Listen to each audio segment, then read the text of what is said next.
پھیلے گی جب تک نہ مہک تیری آفاق میں.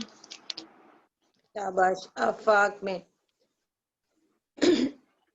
گھر گھر پھرتی ہے لیے پیغام کون تیرا. صبا تیرا. صبا تیرا.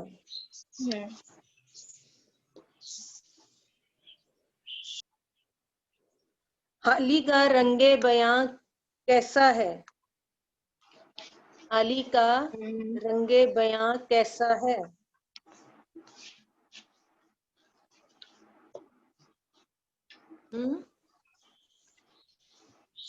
حالی کا جو سب سے مختلف،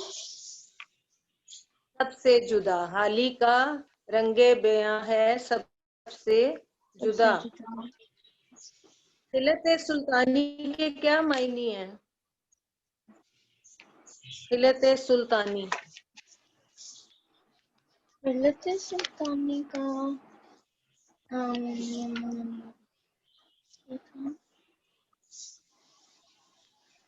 سلطانی کا تھا وہ ٹیچر جو ہوتا ہے کیا کہتے ہیں اسے، لباس. کیا کہتے ہیں بادشاہ کی طرف سے بادشاہ دیا گیا لباس. بادشاہ کی طرف سے انعام دیا گیا لباس، شاہانہ لباس.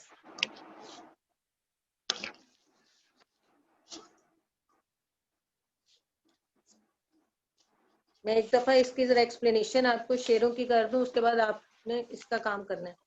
قبضہ ہو دلوں پر کیا اور اس سے سوا تیرا.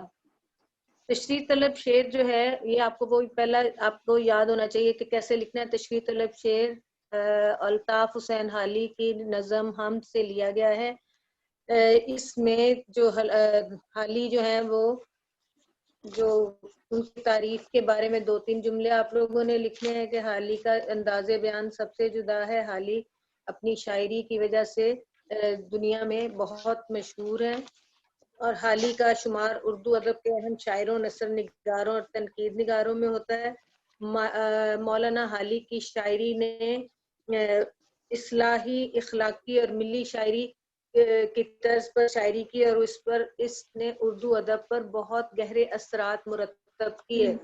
اب تشریح طلب اس شعر میں جو شاعر ہیں وہ کہتے ہیں کہ اے اللہ تعالیٰ تیری قدرت اور تیری عظمت جو ہے اس کی تعریف جو ہے وہ کیسے کروں. میرے میں تو کوئی ایسی خوبی نہیں، لیکن پھر بھی مجھے تو نے اپنی تعریف بیان کرنے کی قوت عطا کی ہے، طاقت عطا کی ہے.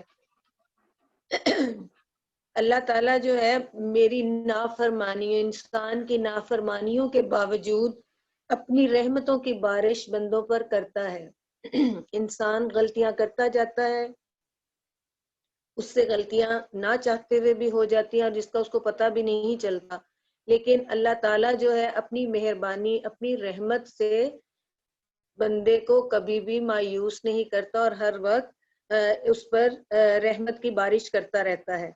اللہ تعالیٰ کیونکہ اپنے بندوں پر بہت مہربان ہوتا ہے، وہ ان سے پیار کرتا ہے، کیونکہ ہم نے سنا ہے کہ اللہ تعالیٰ 70 ماؤں سے زیادہ اپنے بندے سے پیار کرتا ہے. اس لیے جب بھی انسان جو ہے وہ غلطیاں بھی کرتا ہے لیکن اللہ تعالیٰ اس کی ہر غلطی پر اس کی کوئی پکڑ نہیں کرتا اور اس کا جو ہے اس کی مغفرت اور اس کی بخشش، اس کی رحمت اتنی وسیع ہے کہ وہ بندے کو جو ہے اپنے رحمت سے اس کو معاف کر دیتا ہے اس کے ایک دفعہ توبہ کرنے سے. ٹھیک ہے. وہ سب سے مقدم ہے حق تیرا ادا کرنا، بندے سے مگر ہوگا حق کیسے ادا تیرا. اب تشریح طلب شعر میں شاعر کہتے ہیں کہ اللہ تعالیٰ نے انسان کو سب سے اونچا درجہ دیا، اشرف المخلوقات کا درجہ دیا اور عقل اور سمجھ جیسی نعمتیں عطا کی. انسان کی ہدایت اور رہبری کے لیے، رہنمائی کے لیے انبیاء کرام بھیجے، نبیوں کو بھیجا اور پھر انسانوں کی ہدایت کے لیے قرآن پاک جیسی عظیم کتاب دی. نبی کریم صلی اللہ علیہ وسلم کا نے اپنی زندگی جو گزاری ہمیں اس کی پیروی میں اس کی طرح کی کرنا چاہیے، اس کی رہنمائی کرتی ہے. ان سب کا تقاضا یہ ہے کہ انسان جو ہے اپنے رب کی، اپنے اللہ تعالیٰ کی جس نے اسے پیدا کیا ہے، اس کی فرما برداری کرے، اس کے ہر حکم کو بجا لائے اور اس کے حقوق کو سب سے مقدم رکھے۔ لیکن کیا کرتا ہے انسان دنیا میں آ کر اس کی رنگینیوں میں کھو جاتا ہے۔ ہم دنیا میں آ کر ہم دنیاوی کاموں میں زیادہ لگ جاتے ہیں نا، تو اللہ تعالیٰ کو ہم بھول جاتے ہیں۔ تو اس لیے انسان جو ہے وہ دنیا کی رنگینیوں میں، دنیا کے مصروفیتوں میں، دنیا کے کاموں میں لگ کر اپنا اصل اور حقیقی مقصد بھول جاتا ہے۔ کون سا حقیقت؟ نبی کریم صلی اللہ علیہ وسلم کے بتائے ہوئے اصولوں پر راستے پر چلنا، اور اللہ تعالیٰ کی جو نعمتیں اس نے ہم انسانوں کو دی ہیں ان کا ہر وقت شکر ادا کرنا۔ اب اللہ تعالیٰ کی نعمتوں کا شکر ادا کرنے کا سب سے بڑا مقصد کیا ہے؟ کیسے ہم اللہ کی نعمتوں کا شکر ادا کر سکتے ہیں؟ ہم اس کے لیے ایسے شکر ادا کر سکتے ہیں کہ ہم جو ہے اپنے رب کی نافرمانی چھوڑ دیں اور اپنی قدرت سے اللہ تعالیٰ کے احکامات جو بتائے گئے ہیں قرآن پاک میں اور نبی پاک صلی اللہ علیہ وسلم کے ذریعے سے، ان پر عمل کرنے کی کوشش کرنی چاہیے۔ اور شاعر جو ہے پھر وہ ساتھ یہ بھی کہتا ہے کہ ہم انسان جو ہیں کمزور ہیں، ہم سے یہ ایسی جو ہے اللہ تعالیٰ کی عبادت کا ہم حق ادا نہیں کر سکتے، اگرچہ ہم اگر کرتے ہیں اللہ تعالیٰ کی اپنی طرف سے عبادت، لیکن ہم اس طرح کی عبادت نہیں کر سکتے جس طرح کرنے کا حکم رب باری تعالیٰ نے ہمیں دیا ہے۔ اگر ہم اپنی جان بھی قربان کر دیں اس کام کو کرتے ہوئے تو بھی جو ہے اللہ کا حق ادا نہیں ہو سکتا۔ محرم بھی ہے ایسا ہی جیسا کہ ہے نامحرم، کچھ کہہ نہ سکا جس پر یہاں بھید کھلا تیرا۔ اس شعر میں شاعر کہتے ہیں کہ انسان اپنی آنکھوں سے اس کائنات کو، اس کے نظام کو چلتا ہوا دیکھ لیتا ہے، اس کی قدرت کے، اللہ کی بنائے ہوئے قدرت کے نمونوں کو جن میں سورج، چاند، ستارے ہیں، اور اس کے بعد دن رات کا آنا، موسموں کا تبدیل ہونا، ہر چیز کو ایک طریقے سے آتا اور جاتا انسان دیکھتا ہے، اور اس لیے اس کو وہ ان نمونوں کو دیکھتا ہے کہ اتنے کام کرنے والی ذات جو ہے وہ رب باری تعالیٰ کی ہے، اور وہ اس کی سمجھ سے بالا تر ہے کہ اللہ تعالیٰ کیسے اس کائنات کا نظام پورے طریقے سے چلا رہا ہے۔ اب انسان جو ہے ہر وقت اللہ تعالیٰ کی عبادت میں بھی اگر لگا رہے تو پھر جا کر کوئی کسی ایک شخص کو زندگی میں ایک ایسا موقع ملتا ہے کہ پھر وہ اللہ کے نزدیک ہو جاتا ہے، اللہ کے محبوب بندوں میں شمار ہونے لگتا ہے، لیکن وہ بھی اس کیفیت کو بیان کرنے سے ظاہر قاصر ہوتا ہے، نہیں سمجھ سکتا کہ میں اللہ کی جو بنائی ہوئی نعمتیں ہیں اس بیان کو، اس بھید کو کیسے جانوں اور پھر میں دنیا کو کیسے بتاؤں۔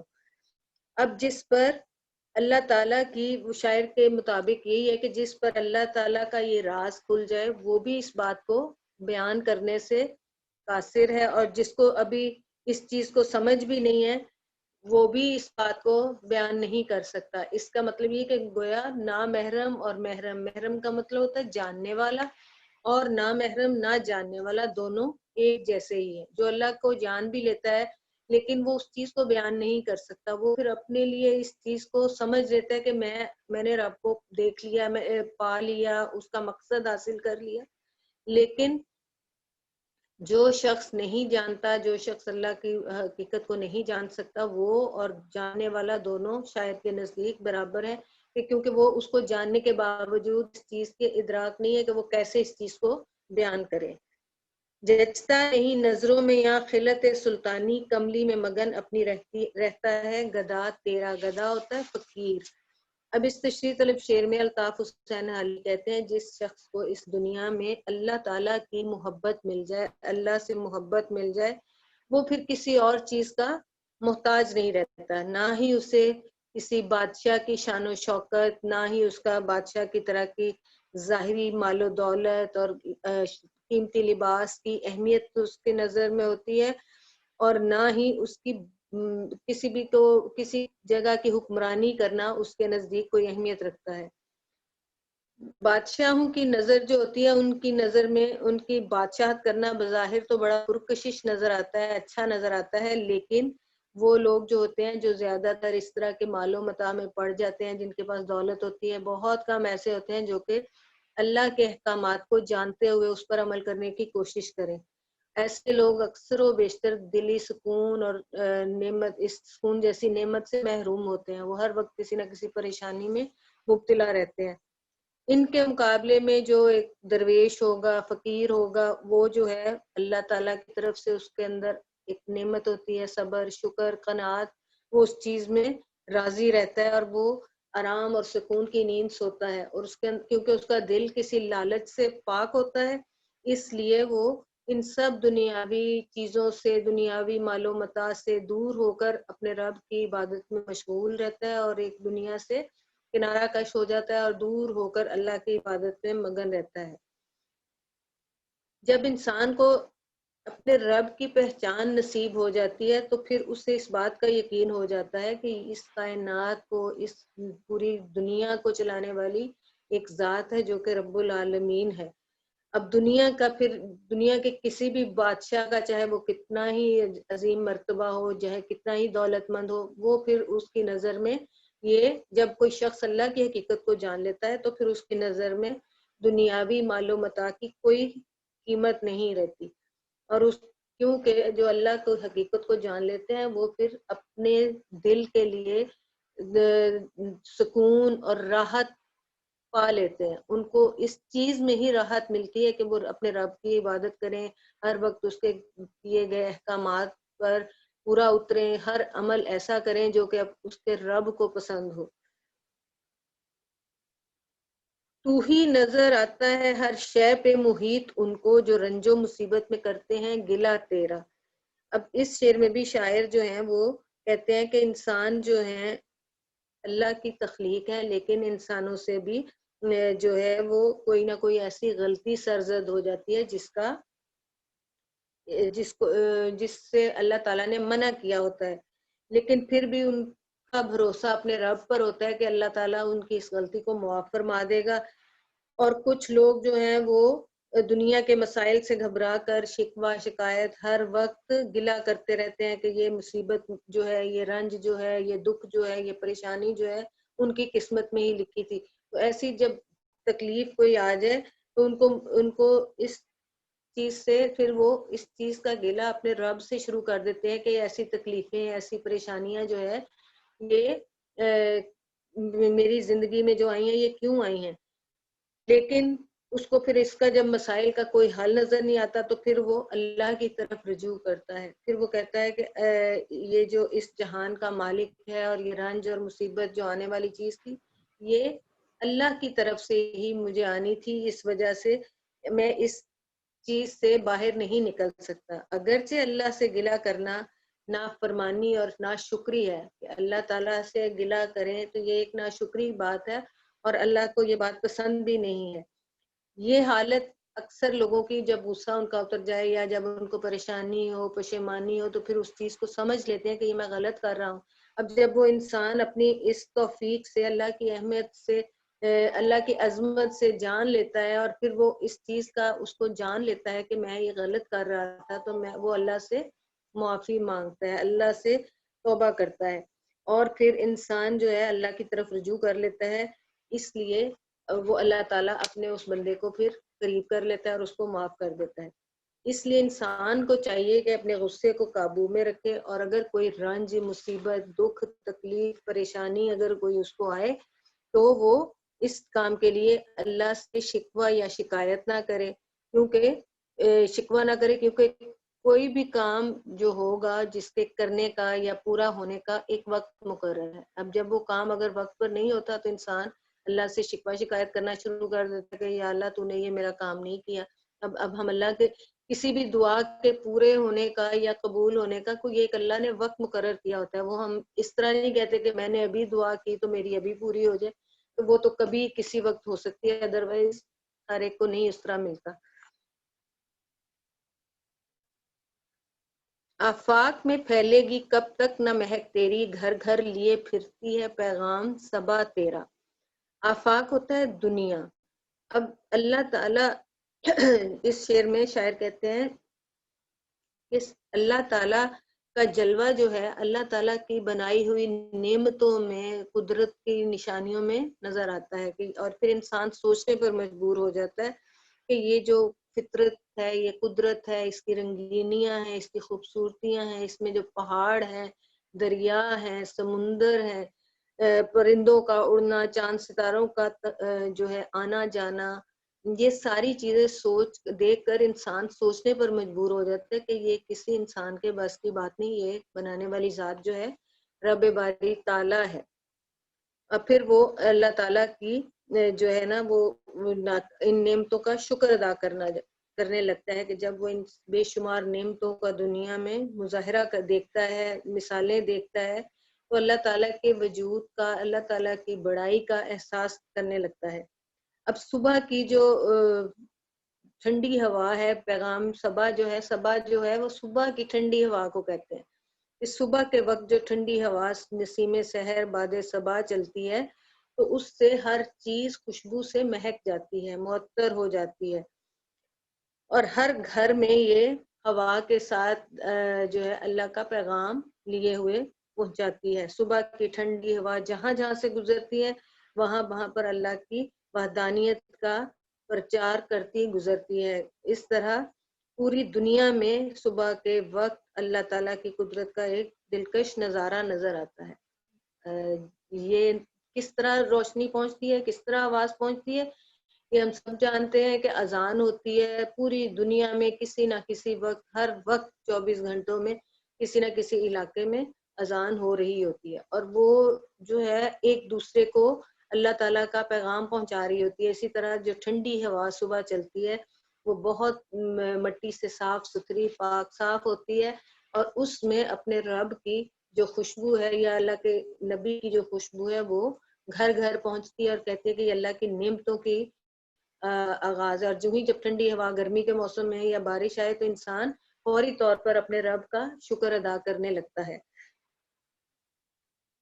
ہر بول تیرا دل سے ٹکرا کے گزرتا ہے، کچھ رنگے بیاں حالی ہے جدا سب سے جدا تیرا۔ الطاف حسین حالی اس شعر میں اپنی تعریف بیان کرتے ہیں اور کہتے ہیں کہ ان کے شعروں میں، ان کے جو کلام ہے اس میں جو کلام پڑھنے سے یا بولنے سے یا لکھنے سے جو لوگوں کے دلوں پر اثر ہوتا ہے وہ جو ہے وہ بہت متاثر کن ہے۔ یعنی کہ جو شعر کہنے کا فن اللہ تعالیٰ نے انہیں دیا ہے وہ یا ان کی بات جس طرح وہ کرتے ہیں اپنی شاعری کے ذریعے، وہ ایسی پر اثر انداز میں کرتے ہیں کہ وہ سننے والے کے دل کو اثر کرتی ہے اور دل تک پہنچ جاتی ہے۔ اب یہ سب سے اچھی بات ہے کہ جب کوئی اپنی بات کو بتانا چاہے اور وہ بات بڑے اچھے طریقے سے کسی کو پہنچا دے تو وہ چیز اگلے بندے کے دل پر اثر کرتی ہے۔ شاعر جو ہے وہ اپنی ان کے کہے ہوئے الفاظ، ان کی باتیں، ان کی شاعری جو ہے وہ لوگوں کے دلوں کو متاثر کرتی ہے، اور لوگ جو ہیں وہ ان کی بات کو غور سے سنتے ہیں، اور اسی لیے شاعر کہتے ہیں کہ حالی تیرا جو رنگ بیان جو ہے، بیان کرنے کا جو انداز ہے وہ سب سے الگ اور جدا ہے۔ اس لیے تو جس طرح بھی لوگوں کی اصلاح ہو سکے، کوئی بات لوگوں کے دلوں تک پہنچ سکے وہ بات جو کرتے ہیں حالی وہ لوگوں کو متاثر کرتی ہے، اور ان کے دل اس بات کی طرف راغب ہو جاتے ہیں کہ یہ کہنے والی بات جو ہے ان کے دلوں پر اثر کرنے لگتی ہے۔ چلیں جی ذرا سوال مجھے جواب بتائیں۔ کون سا بندہ ہم سرا ہے علیم؟ ایک نافرمان بندہ۔ کس کا حق سب سے مقدم ہے؟ زہیب سنائیں۔ زہیب، کس کا حق سب سے مقدم ہے؟ مہرونسا آپ بتائیں۔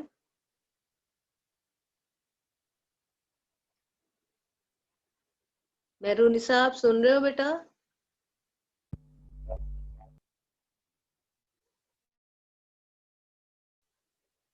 کس کا حق سب سے مقدم ہے؟ تم؟ جی آپ بتائیں۔ اللہ کا۔ اللہ کا گدا کس میں مگن رہتا ہے عثمان؟ اللہ کا گدا کس میں مگن رہتا ہے؟ اللہ کا گدا اپنی کملی میں مگن رہتا ہے. جی. باد صبا گھر گھر کیا لیے پھرتی ہے؟ علین، باد صبا گھر گھر کیا اللہ کا لیے پیغام. پھرتی ہے؟ جی. اللہ تعالیٰ کی اس حمد میں شاعر نے کیا کیا صفات خوبیاں بیان کی ہیں عثمان؟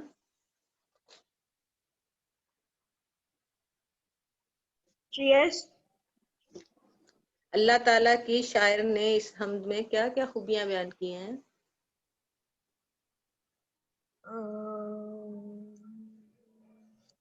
میں بتاؤں؟ جی بتائیں. ٹیچر وہی والا کوشچن ہے نا وہ جو کاپی میں سے یاد کیے ہیں وہی والا ہاں جی سنانا ہے. کاپی میں. جی خالق وہی. وہ خالق کائنات، رازق، رنج و مصیبت دور کرنے والا، رحم کرنے والا اور عزت دینے والا ہے. ٹھیک ہے، بالکل ٹھیک ہے. اچھا جی، اب ذرا آپ لوگ جو ہے نا اس نظم کا حمد کا خلاصہ لکھیں جلدی سے. سارے پیپر اپنا اسی طرح سامنے لکھیں اور حمد کا خلاصہ لکھیں. پیپر پہ کر لیں اپنا کیمرہ اور لکھیں. میرونسا آپ بھی بیٹا کیمرہ پیپر پہ کرو اور لکھ کر دکھائیں مجھے ذرا حمد کا خلاصہ. بڑے پورے پیٹرن سے لکھنا ہے، بورڈ پیٹرن سے اسی طریقے سے لکھنا ہے آپ لوگوں نے.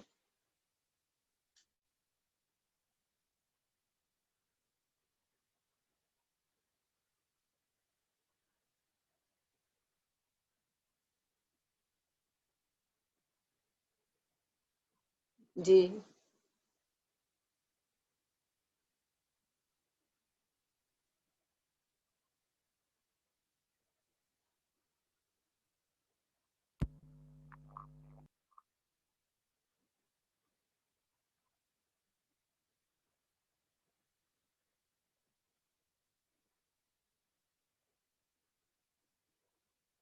میرونسا آپ لکھ رہے ہو؟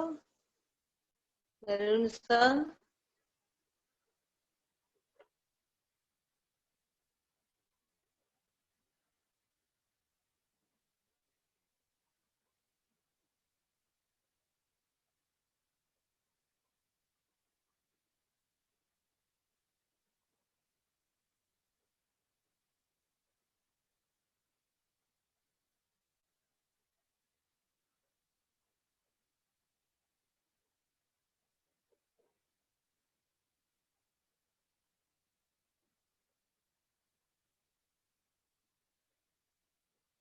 ٹیچر ایک لائن چھوڑ کے ہیڈنگ دیں گے خلاصہ کی؟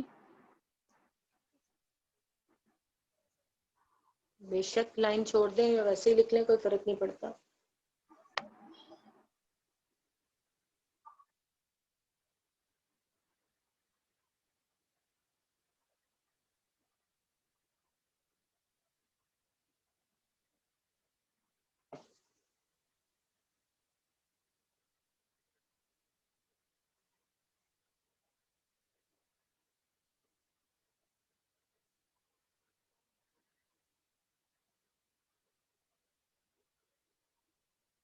میرونسا آپ لکھ رہے ہو بیٹا؟ پیپر پہ کرو کیمرہ اور پھر لکھ کر دکھاؤ. خلاصہ لکھ رہے ہیں آپ لوگ، پیپر پہ کریں کیمرے کے ٹرن. ہاں جی، اپنے کیمرے کو پیپر کی طرف کریں اور اس پر لکھ کر دکھائیں مجھے.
ٹھیک ہے, شاباش مہرونیسا, لکھیں آپ خلاصہ. گڈ.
کل نظم جو نعت ہے اس کے بھی کوشچن آنسرز یاد کیجئے گا. کل میں اس کو ایکسپلین کروں گی, اور پھر ان دونوں کا ٹیسٹ ہوگا, نہ حمد اور نعت کا کچھ بھی, جب بھی آپ کی نیکسٹ کلاس ہوگی اس میں.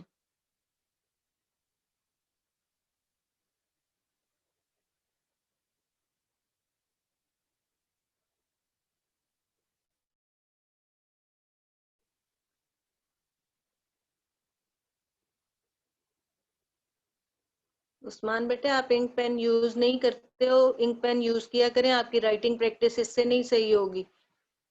آپ انک پین سے لکھا کریں.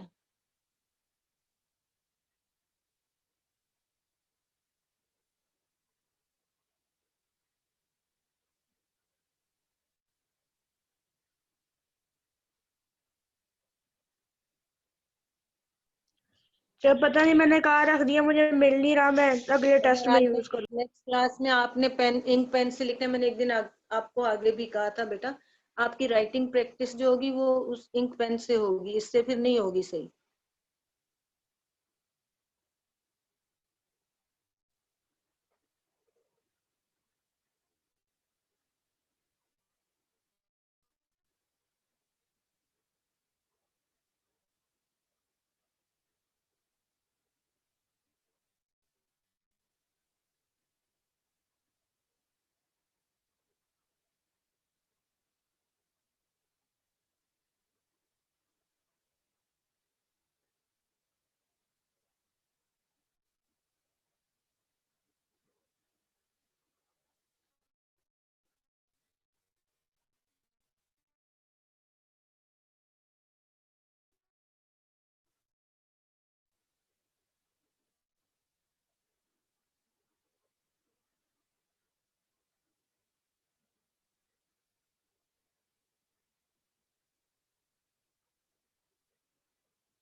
لین کہاں گئی ہیں؟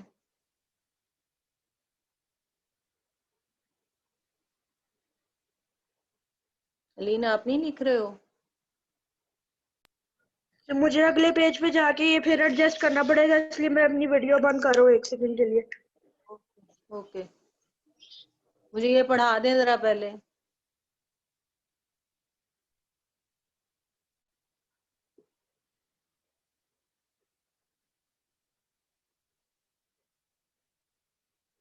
آگے ذرا دور کر کے رکھے نا، مجھے دکھائی نہیں دے رہا پورا. دور سے دکھائیں نا، پورا فوکس کریں پیج تاکہ میں دیکھ لوں. ہاں آپ دکھائیں، ٹھیک ہے.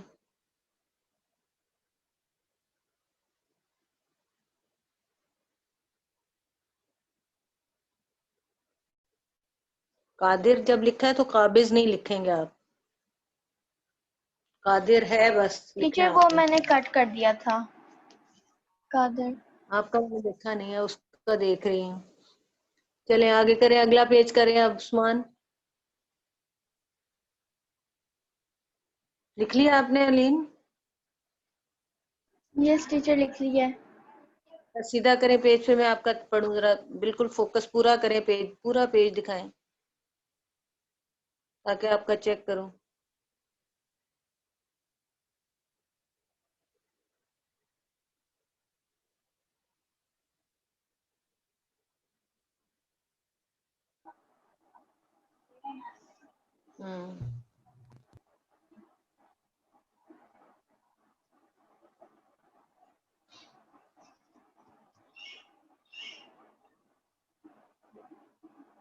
کلیئر نہیں ہے آپ کا پیج بیٹا، آپ کا پیج کلیئر نہیں ہے. ٹیچر میرا علین آپ کا کلیئر نہیں ہے، تھوڑا نزدیک کریں.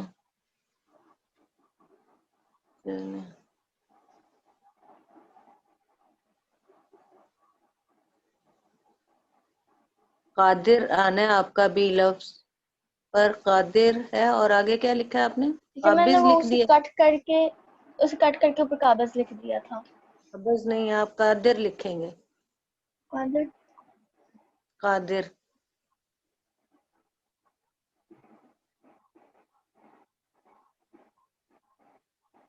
ٹھیک ہے. آپ کے 4.5 آؤٹ آف 5. میرونیسا لکھ لیا آپ نے بیٹا؟